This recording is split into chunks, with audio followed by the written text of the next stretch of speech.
బిస్మిల్లాహిర్రహమానిర్రహీం. ఇట్లారా మీతో ఒక మాట. మనము ఇరుగు పొరుగు వారి హక్కుల గురించి ఈ అంశాల గురించి మనం చాలా ఎపిసోడ్స్ నుంచి తెలుసుకుంటూ ఉన్నాము. ఈరోజు కూడా కొన్ని విషయాలు తెలుసుకుందాం. ఒక 40-50 సంవత్సరాల క్రితము మన ఇళ్ళల ముందు అరుగులు ఉండేవి. మీరు గమనించారో లేదు, పెద్ద పెద్ద అరుగులు ఉండేవి. ప్రతి ఇంటికి ముందు ఒక అరుగు ఉండేది. ఇరుగు పొరుగు వారు ఆ అరుగు మీద కూర్చొని పిచ్చాపాటి మాట్లాడుకునేవారు. ఒకరి ఇబ్బందులు ఒకరు తెలుసుకునేవారు, ఒకరి బాధలు ఒకరు పంచుకునేవారు, ఒకరి సంతోషాలు ఒకరు పంచుకునేవారు కదా. అందరం కూడా అక్కడ కులాలు, మతాలు, ప్రాంతాలు, విభేదాలు ఇప్పుడు ఏమి కూడా ఉండేవి కావు. అందరం కూడా ఒక చోట కూర్చునేవాళ్ళు, పిచ్చాపాటి మాట్లాడుకునేవాళ్ళం, ఒకరి సమస్యలు ఒకరు తెలిసేవి. కానీ ఆ అరుగు ఏదైతే ఉందో అరుగు ఇప్పుడు కనుమరుగైపోయింది. తద్వారా ఏమైంది, మానవ సంబంధాలు కూడా బలహీనమైపోయాయి. గతంలో ఇళ్ళు తక్కువగా ఉన్న హృదయాలు విశాలంగా ఉండేవి, అరుగులు కూడా విశాలంగా ఉండేవి. ఇల్లు ఎంత చిన్నగా ఉన్నప్పటికీ కూడా అరుగు చాలా పెద్దగా ఉండేది. కానీ ఇప్పుడు ఇల్లులు విశాలమైపోయాయి, మన మనసులు కుదించుకుపోయాయి.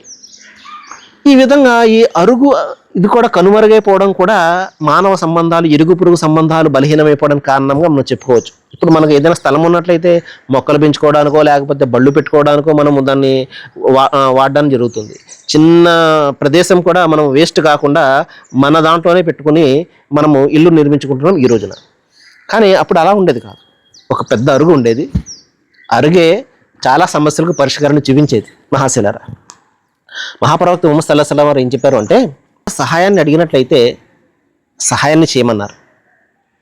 ఇంకా ఏం చెప్పారు అంటే మహాప్రవక్త ముహమ్మద్ సల్లల్లాహు అలైహి వసల్లం వారు, నీకు ఏదైనా బాధ కలిగిందనుకో నీ పొరుగువంతు పంచుకో అన్నారు.